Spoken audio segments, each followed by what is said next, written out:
Hello and welcome to ESAT. I am Ngudu with the news.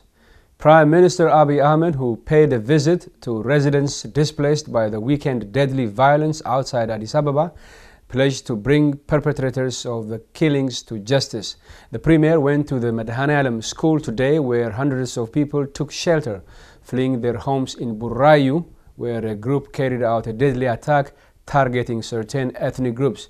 The Prime Minister did not mention any culprits by name, but vowed to use the law to punish them. Police Commissioner Zainu Jamal said yesterday that at least 25 people were killed on Saturday and Sunday when a group that he said have claimed to represent two political parties unleashed an attack in the outskirts of the capital. Dr. Ahmed said the ultimate aim of the attackers was, quote, to disintegrate Ethiopia. That will never be materialized. It is a futile exercise, he told the displaced. He warned those whom he said claimed to be activists and competing parties to refrain from any form of violence. The Prime Minister, who is credited for his political reform measures in the East African nation, said some destructive elements wish to take the country backwards to the days of government repression and anarchy, but vowed his government is determined to punish these elements.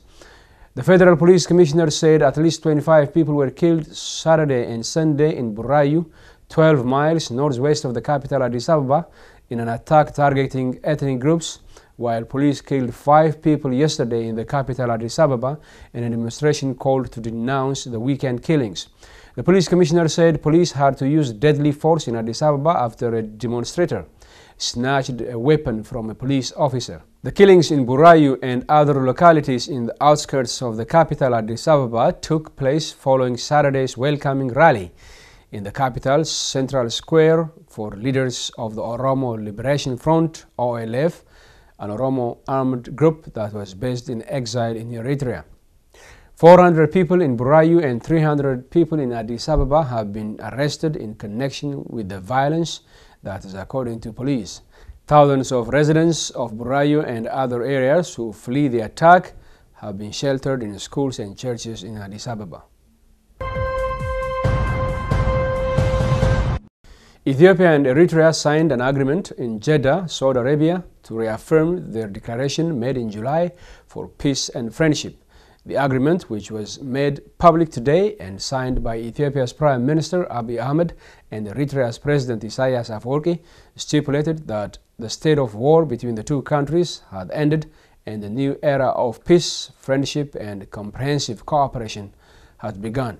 The two countries have also agreed to implement the Eritrea-Ethiopia Boundary Commission decision that came after a 2-year border war which claimed the lives of at least 70,000 people from both sides.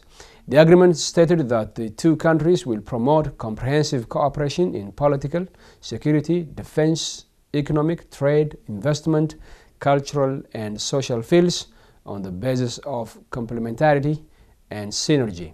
The two sides also agreed to develop joint investment projects, establish special economic zones, as well as combat terrorism, trafficking of people, arms, and drugs, in accordance with international covenants and conventions. Ethiopia and Eritrea have ended animosities and entered into a new era of peace after a reformist prime minister took the helm of power in Addis Ababa and made peace of virtues to Eritrea, which is reciprocated by its president Isaias Afwerki. The two countries have now opened their borders, resumed air and ground transportations. Ethiopian ships have also begun docking at Eritrean ports. And finally, South Africa's Constitutional Court has ruled to allow the private use of cannabis. Deputy Chief Justice Raymond Zondo said the law banning marijuana use by adults was unconstitutional.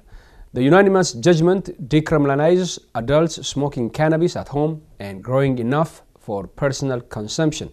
Last year, the Western Cape High Court decriminalizes the use of marijuana at home. The BBC report said several government ministries, the Justice, Police, Health and Trade challenged the ruling. They argued that it was not in line with the Constitution, saying cannabis is more harmful to users than tobacco and alcohol. South Africans have taken to the internet reacting to the ruling by the highest court in the land. Jokes and memes abound on social media. Some people are rolling joints in front of police vehicles, while others are having fun with silly puns. That ends the news. Thanks for watching.